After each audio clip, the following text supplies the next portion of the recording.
Hey everybody, so common issue that I see a lot of people run into with the Chrysler 200 models, this one in specific is the 2013 Chrysler 200 with the 3.6 liter.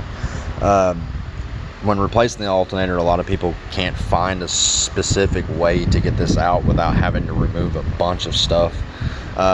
I see a lot of people actually removing the fan trout and the air filter box housing. You could do it that way just to slide it straight out. I see a lot of people actually evacuating the system on the HVAC and actually removing this line set here, making it a little easier to get to.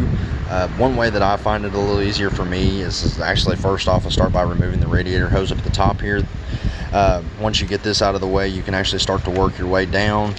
What I'll do is I'll remove this line set, just kind of work it out of my way. I'll actually set the coolant reservoir back up behind the actual power steering reservoir, so that way it'll hold it a little bit out of my way here.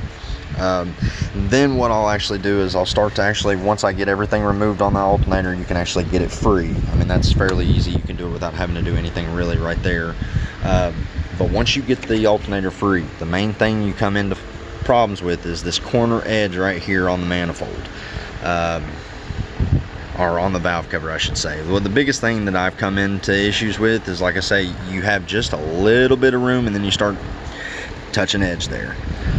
What I do is I'll actually go in and I'll actually remove the bolts for the motor mount on the passenger side here. Both of the bolts back here. There's one right there, one right here.